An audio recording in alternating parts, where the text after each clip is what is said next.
Welcome to another one of my videos that is supporting my blog, A Care in Mind.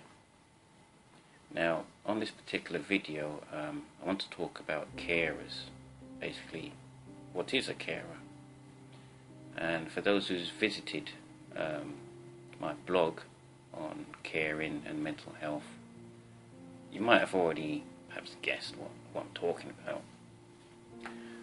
But what actually defines a carer, and why do people, families and communities sometimes feel compelled to care? Well, the big question is, what is a carer? And basically that is someone who looks after another person's needs. Now, they don't have to be within the family, they could be a friend or neighbour. So let's just say you've known someone for most of your life, or perhaps someone in your family who has fallen ill. That person tries to do their chores and tries to live their life without much help or support. But after a while, it will be noticed by most people that they are struggling. This is when a person decides to take on some of the responsibilities of the person that has become ill. Although the carer's main focus is to provide help, some security, and eventually just care for the person, or family member or relative. Now, not all carers are the same, and some have demanding caring duties, while others care on and off for a short time. But no matter what the tasks, they are all carers. One thing I need to note is that carers are not, as what you could say, professional carers. And when I talk about carers, I'm not talking about carers who train up on a course and look for people to care for. I'm talking about those who find out that care is directed at them due to a family member falling ill, or as I mentioned before, as a neighbour or friend in desperate care in need. I'm talking about parents looking after their children who have sustained serious injuries, disabilities or impairment. I'm talking about young carers who are not only trying to understand their place in the world, but are also trying to understand why their parents are in need of assistance. It's not that carers can't walk away from the care they give. Some carers have to make that decision on what they should sacrifice. Carers may have to give up work, education, time and commitments to provide care. Carers are known as carers because they are standing by their loved one. If someone moves on and they can still provide some care, it might not be as demanding as those who are currently providing long-term or full-term care. But we must note that carers have to juggle many things, as if their own life is slightly put on hold while they seek to understand the illness that is affecting those who they care for. This is more difficult if the illness happens to be mental illness, which is what my mental health blog is basically all about, or perhaps devastating physical problem. Some carers might not have a clue on what they may face or look for answers or support, but we'll get to that later on from this video. Now, what are the types of carers? And if you look around on the internet, there's an extensive long list of the different types of carers, but I'm not going to just talk about this long list. But what I will want to do is try and define at least some of the different types of carers. Carers for the elderly, like it could be caring for a parent that's reached that stage in their life where they need that support and they've become old enough to a point where they cannot care for themselves. You have carers for the disabled. You can even have disabled carers. You can have older aged carers, those who have been married for a long length of time will end up perhaps caring for their partner. Carers for the mentally ill, young carers, respite carers, sibling carers, distant carers, and it goes on. And this is just a short list. Now, I'd like to mention about young carers, if I can explain just a bit more about them. The strain on young carers can be quite difficult. In fact, so difficult that often family relationships break down.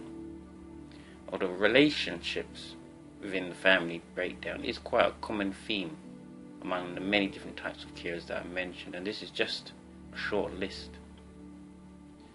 So what makes a person become a carer? What is the defining rule of a carer? Basically, if you're a carer yourself, you do not want to see your loved one hurt physically or emotionally. A carer is not a sudden role. Usually a carer is formed as a slow process. You just don't get up in the morning and decide, I'm going to be a carer. It's something that happens gradually from day to day, from month to month.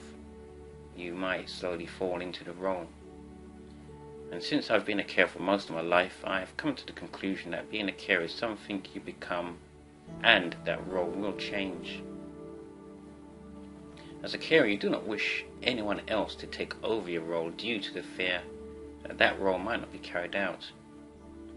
But this does depend on the type of care needed. Carers, and the reason for carers is that they have noticed that they can share their time and energy in their role in order to carry out their care. Now, although carers are under pressure, carers have noticed that they can share their time to provide some care. Otherwise, a carer would more likely step back and walk away.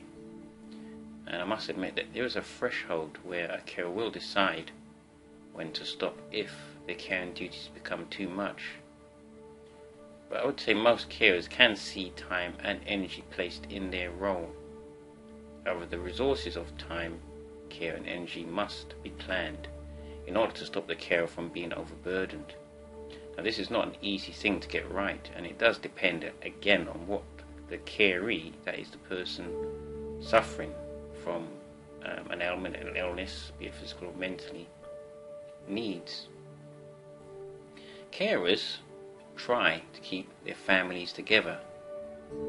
Carers try and keep their friendships together. Families try to keep the community together, and without the community, what do we have left?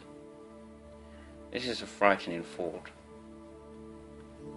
So, what advice can I offer to support for carers? And if you're a carer yourself, or know of someone who's starting out as a carer, the main thing to think about is that you're not alone.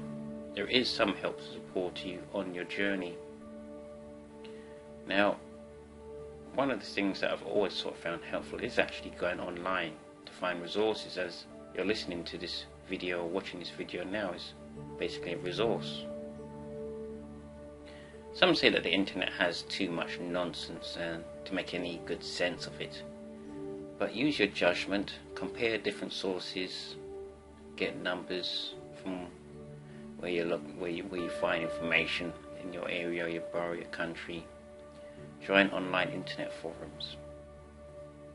Visit carer centres. Now, I know in the UK, usually in certain boroughs in London, you'll have a carer centre. You can always physically get support by going there and booking some time to perhaps speak to a carer's advisor. You can also get emotional support for counselling, which is something carers do need. Financial advice, because carers, if you're caring for someone, you're not obviously earning hardly any money. You're spending that time with that person providing care. Or if you're a part-time carer, again, the rest of that time isn't out there in the field making a career for yourself. Another thing that is important when you're visiting a carer centre is that you can meet other carers and you can speak to other carers and learn from them. One thing that I would like to say that's quite important is that information is your currency to your caring role. Now, whether we like it or not, people often value currency, as in money, cars, anything perhaps that they can use. Carers lack that financial capital, but we all know that money cannot buy love or care. So the one thing that can be good to help you provide care and to your loved one or your friend is information. As I mentioned before, carers can look online, speak to others, and do not be afraid to ask. Get information and turn that into knowledge. Then apply that knowledge. Apply it to your role. We are not perfect, and the human condition is frail. Otherwise, you wouldn't be caring for someone. Society is not perfect and can be put under a lot of pressure. And as a carer, if you are starting out as a carer, you will make mistakes. You will judge whoever you're caring for, and you will be judged. You will get frustrated, and you will get angry, and you will be pushed aside, lied to, and be undervalued. But deep down, you can look yourself in the mirror. Money comes and goes, but memories for those who care will last for generations to come. Good luck in your caring journey. Thank you for watching this video.